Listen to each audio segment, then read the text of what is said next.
രണ്ടുപേരും അകത്തേക്ക് വാ.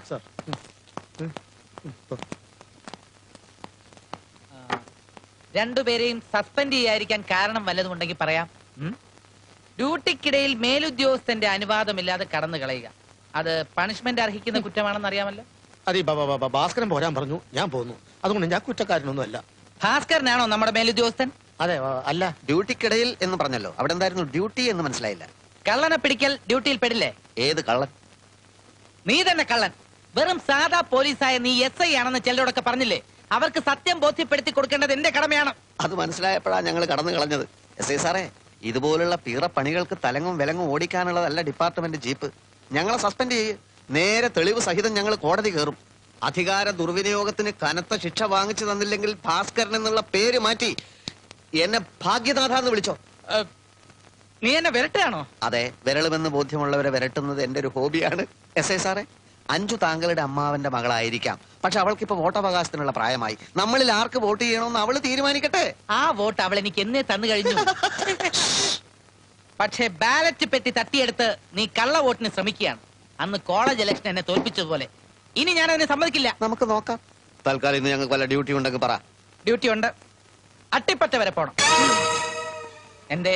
അല്ല, വാഹനങ്ങളൊന്നും പോകാത്ത സ്ഥലമാണല്ലോ സാറേ അറ്റിപ്പട്ട. അതുകൊണ്ടെന്താ, 20 കിലോമീറ്റർ നടന്നാ പോരെ. പോലീസുകാരെ സ്ഥിരമായി ഉപദ്രവിക്കുന്ന ജെയിംസ് എന്ന ഗുണ്ടയുടെ പേരിൽ ഒരു തല്ല് കേസുണ്ട്. കയ്യോടെ പോയി അവനെ കൂട്ടിക്കൊണ്ടുവരണം. അതിന് ഒരാൾ മാത്രം പോയാൽ പോരെ സാർ? ശരിയാ, നീ മാത്രം പോയാ മതി. Proceed. Proceed, I say. എന്തൊക്കെയുണ്ടോ പേപ്പറിൽ വിശേഷം? വീട്ടമ്മ കള്ളനെ പിടികൂടി. ഈ വീട്ടമ്മമാർക്ക് ഇതിന്റെ വല്ല ആവശ്യമുണ്ടോ? നമ്മുടെ വില കളയണ ഏർപ്പാട്. ഈ പിടി കൂടെ നിന്ന് കൊടുക്കുന്ന അവനെയൊക്കെ വേണം തല്ലാൻ.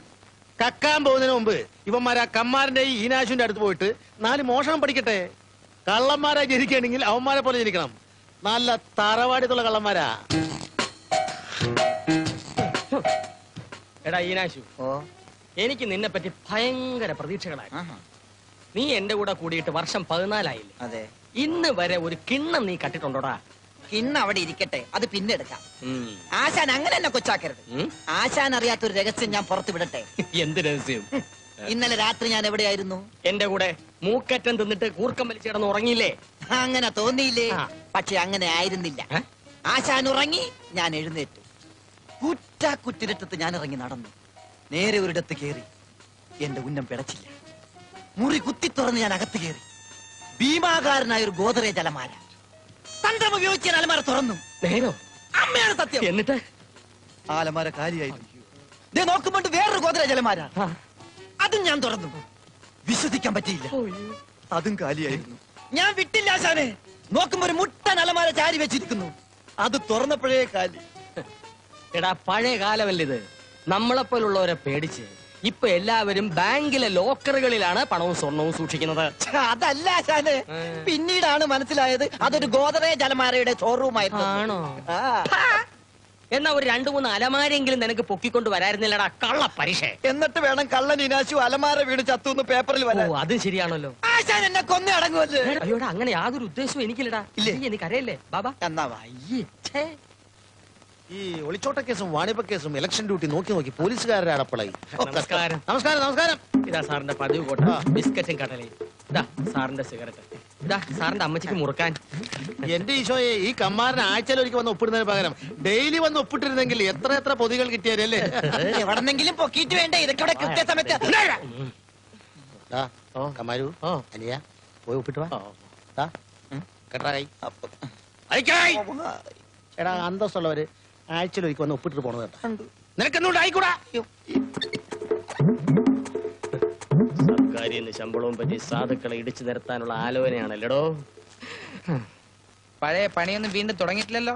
ഇല്ല സാർ, ഞാനിപ്പോ ഒരു പുതിയ മനുഷ്യനാണ്. 100% സൽസ്വഭാവി. പവർ കട്ടും ലോഡ് ഷെഡിങ്ങും ഒക്കെ കൂടി വരുന്ന സമയമാണ്. വേണ്ടാത്ത പണിക്ക് വല്ലതും പോയാൽ ഇടിച്ചതിന്റെ പരിപ്പിളക്കം മനസ്സിലായോ? ഒപ്പിട്ടിട്ട് പൊക്കോ. Hello, SI here. എന്താടാ കൊച്ചാപ്പി? എടാ, ഉച്ചയ്ക്ക് കറി എന്താണ് വേണ്ടതെന്ന് ഇപ്പോഴാണോ വിളിച്ചു ചോദിക്കുന്നത്? രാവിലെ നിനക്ക് എന്തായിരുന്നു പണി?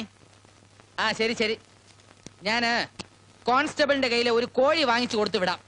കറിയോ ഫ്രൈയോ എന്താണെന്ന് വെച്ചാ ഉണ്ടാക്ക്. പിന്നെ അയാളുടെ കയ്യിൽ ആ TV കൂടെ കൊടുത്തയക്കണം. GV അല്ലടാ, TV റിപ്പയറിങ്ങിന്. ശരി. ഒപ്പിട്ടില്ലേ ഉവ്വ്. പിന്നെന്താടാ ഇത്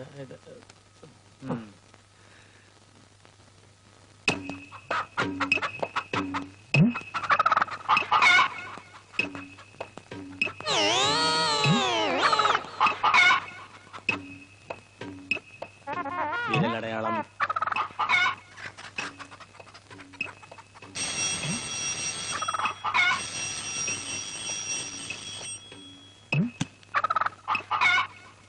ആരാ?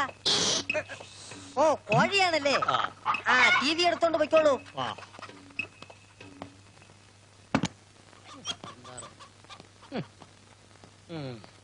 സാർ എന്താ ഇത് കോഴി. കോഴിയോ? ഞാൻ വിചാരിച്ചു പുലിയാണെന്ന്.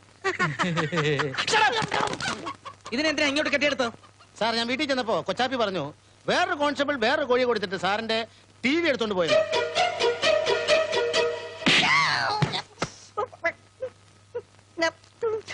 കോഴി കൊണ്ടുപോയി ആളുടെ കയ്യിൽ ടി വി കൊടുക്കാൻ സാറ് പറഞ്ഞു. ഞാൻ കൊടുത്തു. ഓഹോ അങ്ങനെയാണല്ലേ. ടി വി മാത്രമാക്കി എന്തിന്? ഈ വീട്ടിലെ എല്ലാ സാധനങ്ങളും പിറക്കി കൊടുക്കാൻ ഞാൻ എന്താ? എന്താ സാർ നമ്മൾ വീട് മാറാൻ പോവാണോ? വീട് മാറുന്നില്ല, നിന്നെ ഇവിടുന്ന് മാറ്റാൻ പോവുക. അയ്യോ സാർ, ഒരു തവണ കൂടി എന്നോട് ക്ഷമിക്കണം സാർ. ഇനി കോഴിയെ കൊണ്ട് ആര് വന്നാലും ഞാൻ ടി വി കൊടുക്കത്തില്ല. നിന്നെ പറഞ്ഞിട്ട് കാര്യമില്ല. മരിക്കാൻ നേരത്ത് അച്ഛന് കൊടുത്ത വാക്കിനെ കരുതി മാത്രമാ. ഈശ്വര, എന്റെ ടി വി അടിച്ചോണ്ട് പോയവന്മാരാരായിരുന്നാലും അവന്മാര് വെള്ളം ഇറങ്ങി ചാവില്ല. ഓ, നല്ല ചൂട് പട്ട. നല്ല ചുട്ട ചിക്കൻ. ഈ ചുട്ട ചിക്കനും പട്ടേ നല്ല കൂട്ടല്ലേ ആശാനെ? കട്ട മുതൽ വിറ്റ് കിട്ടിയതല്ലേ, തട്ടിക്കോ തട്ടിക്കോ. ആ അതിരിക്കട്ടെ, ടി വി എന്തെല്ലാം കൊടുത്തു? പാതി വിലക്ക് കൊടുത്തു. ഛേ, അത് മോശമായി പോയി. ദാനം കിട്ടിയ പശുവിന്റെ വായിലെ പല്ലെണ്ണരുത്. നീ അങ്ങനെ അങ്ങോട്ട് കടന്ന് ചിന്തിക്കണ്ട. മോശമായി പോയെന്നോ? ആ പറഞ്ഞത് തിരിച്ചെടുത്തു. ആ, കേറ്റ് കേറ്റ്. ആശാൻ ഈ ബുദ്ധി ഇല്ലായിരുന്നെങ്കിൽ നീ നിന്റെ ഫാമിലിയും പട്ടിണി കിടന്ന് ചീഞ്ഞേനെ. സത്യം. ആശാൻ ഈ മോഷണം അവിടെ പഠിച്ചു. ഒരിടത്തുനിന്നും പഠിച്ചതല്ല, പരമ്പരാഗതമായി കിട്ടി. അത് ശരി. എന്റെ അച്ഛൻ കള്ളനായിരുന്നു, അച്ഛന്റെ അച്ഛൻ പെരുങ്കള്ളനായിരുന്നു. പകല് തെങ്ങിക്കയറ്റം, രാത്രി വീട്ടിൽ കയറ്റം. ഇടക്കിടക്ക് പോലീസ് സ്റ്റേഷനിൽ കയറും. അവര് മരിക്കുന്നത് വരെ പോലീസിനൊന്ന് തൊടാൻ പോലും കഴിഞ്ഞില്ല. അതെന്താ ആശാന്? നാട്ടുകാര് തല്ലിക്കൊന്ന് കുഴിച്ചു മൂടി. അപ്പൊ ഒരു റോബറിംഗ് ഫാമിലി ആയിരുന്നു. പറ്റിയ ആളുടെ അടുത്ത് തന്നെ ഞാൻ വന്ന് പെട്ടത്. ആ. നമ്മളുടെ അവസാനമൊക്കെ ഇങ്ങനെ തന്നെ ആയിരിക്കും. നീ പറഞ്ഞു പേടിപ്പിക്കടാ ഇതിനാശു. പേടിയാണെങ്കിൽ പഠിക്ക് നിക്കരുത് ആശാനെ. എന്നെ ഏൽപ്പിക്ക്. മോഷണം കാണാൻ ഞാൻ കാഞ്ചിടാ പുല്ലേ. നല്ല ഒറിജിനൽ പട്ട അറിയാതെ വായിന്ന് വീണു പോയതാ. മതി, ഇനി വായിന്ന് വീഴണ്ട. ശരിയാ. കള്ളന് കഞ്ഞി വെച്ച തെണ്ടി.